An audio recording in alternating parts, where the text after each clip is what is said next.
ഇന്നൊരു സ്ഥലം വരെ പോകാനുള്ളതുകൊണ്ട് കുറച്ച് നേരത്തെ എണീറ്റു. ഇനിയിപ്പോൾ കുളിക്കാൻ പോകുന്നതിന് തൊട്ട് മുമ്പുള്ള ടാസ്ക്കാണ് ഏത് ഡ്രസ്സ് ഇട്ടുകൊണ്ട് പോകുന്നത്. ആകെപ്പാട് ഇങ്ങനെ തപ്പി വരാൻ നേരത്തെ എന്തെങ്കിലും ഡ്രസ്സ് നമ്മുടെ കണ്ണി കൊടുങ്ങല്ലോ, അതുമായിട്ട് സെറ്റാവും. കഴിഞ്ഞ ദിവസം നമ്മൾ ചെയ്തു വെച്ച് ഈ പോട്ടിലെ ഫ്ലവേഴ്സ് ഒക്കെ ഏകദേശം വാടി തുടങ്ങി കേട്ടോ. ഇനി വേറൊരു ഫ്ലവർ സെറ്റാക്കി വെക്കുകയാണ്. പ്ലാസ്റ്റിക് ഫ്ലവേഴ്സ് ആയിരിക്കും നല്ലത്, അതാകുമ്പോൾ ഇടയ്ക്കിടയ്ക്ക് മാറ്റമുണ്ടല്ലോ. പിന്നെ നമ്മൾ റെഡിയായി ബസ് കയറാൻ വന്നിരിക്കുകയാണ് കേട്ടോ. കുറച്ച് നേരം കാത്തു നിന്നിട്ട് ബസ് വന്നത് ശരിക്കും പോസ്റ്റായി. പിന്നെ നമ്മൾ ഒരു ഉച്ചയൊക്കെ ആയപ്പോൾ വെള്ളമൊക്കെ കുടിച്ചിട്ട് നേരെ വീട്ടിൽ പോകുന്നത് കേട്ടോ.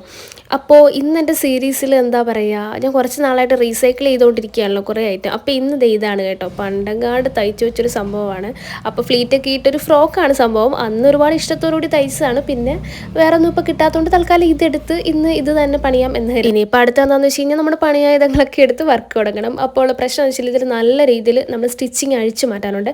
അപ്പോൾ പിന്നെ നമ്മുടെ ഈ ആയുധം എടുത്തിട്ട് ഫുൾ സ്റ്റിച്ചിങ്ങും അഴിച്ചു മാറ്റി. അത് കഴിഞ്ഞിട്ട് ഞാൻ നല്ലോണം അത് തേച്ച് കേട്ടോ. അത് ഫ്രോക്കിന് തയ്ച്ചുകൊണ്ട് ആകെപ്പാട് ഇങ്ങനെ ചുളുങ്ങിയൊക്കെ ഇരിക്കുകയായിരുന്നു. അത് പിന്നെ ഞാൻ തേച്ചെടുത്തു. ഇങ്ങനെ തേച്ചെടുത്ത് നമുക്ക് തയ്ക്കാൻ ഭയങ്കര സുഖമാണല്ലോ. പിന്നെ ഞാൻ എൻ്റെ അളവ് തന്നെ വെച്ച് കട്ട് ചെയ്ത് എടുക്കുമായിരുന്നു. പുതിയൊരു മോഡലല്ല, കുറച്ച് നാൾ ആയൊരു മോഡലാണ്. ഒരു കൃത്യ പോലെ അങ്ങ് സെറ്റ് ചെയ്തെടുക്കാൻ വേണ്ടിയാണ്. പിന്നെ ഈ വീഡിയോ കണ്ടുകൊണ്ടിരിക്കുന്നവരൊക്കെ ഇഷ്ടപ്പെട്ടാൽ ലൈക്ക് ചെയ്യാനും കമൻറ്റ് ചെയ്യാനും ഒന്നും മറക്കരുത്. പിന്നെ നമ്മുടെ പുതിയ ഫ്രണ്ട്സൊക്കെ ആണെങ്കിൽ ഒന്ന് സബ്സ്ക്രൈബ് കൂടെ ചെയ്തേക്കണം കേട്ടോ. അപ്പോൾ ഇതിൻ്റെ ഔട്ട്ലുക്ക് ഞാൻ നാളെ പോസ്റ്റ് ചെയ്യുന്നതായിരിക്കും.